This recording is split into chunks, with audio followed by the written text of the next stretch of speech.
Chapter 1. Tides of the Forgotten. The wind howls through the rigging of the great ship, a symphony of ropes and timber groaning against the Atlantic's relentless embrace.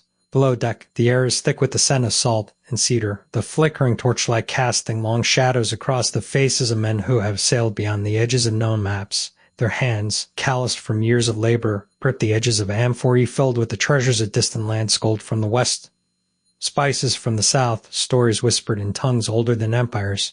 This is not the voyage of conquerors. This is the journey of the forgotten. The Black Phoenician seafarers of African descent, heirs to the maritime traditions of Carthage and beyond, have dared what others deemed impossible. While the world speaks of Greek and Roman explorers, their names are lost to the tides. Yet here, in the first millennium, before the Common Era, they are the ones who chart the currents, who trade with civilizations yet to be named, who carry the seeds of a world yet to be understood. The ship's captain, a man with skin like polished ebony and eyes that have seen the horizon bend, stands at the prow. His name is lost to time, but his legacy is etched into the sand of forgotten shores. He knows the stars better than the kings of Egypt, the tides better than the priests of Tyre.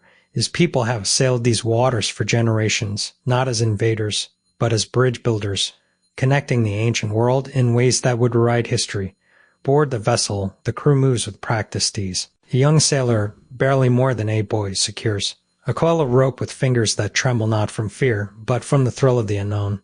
He has heard the tales of the lands beyond, the pillars of Hercules, of cities of gold, of rivers that flow with honey. He does not yet know if they are true, but he believes in the men who tell them. The ship cuts through the waves, a blade of cedar and iron carving its path across the Atlantic. The wind carries with it the distant echo of drums, a rhythm that speaks of home, of the markets of Carthage, of the stories passed down through generations.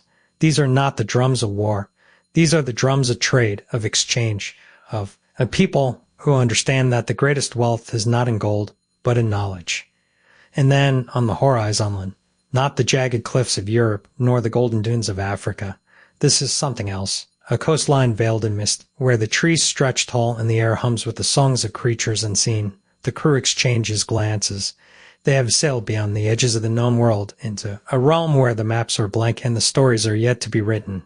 The captain raises his hand and the ship slows. The anchor is dropped. The oars are stilled. For a moment, there is only silence, that kind of silence that comes before a revelation. And then, from the shore, a response.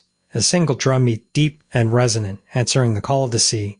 The Black Phoenicians have arrived. This is the beginning of a story that will echo through the centuries, a story of trade routes forged in courage, of cultures intertwined by the currents of the Atlantic, a story of a people who sailed not for glory, but for the simple, profound act of connection. And as the first of their kind step onto the unfamiliar sand, they do not know that they are writing history. They only know that the tides have carried them here, and that the world will never be the same. The next chapter awaits.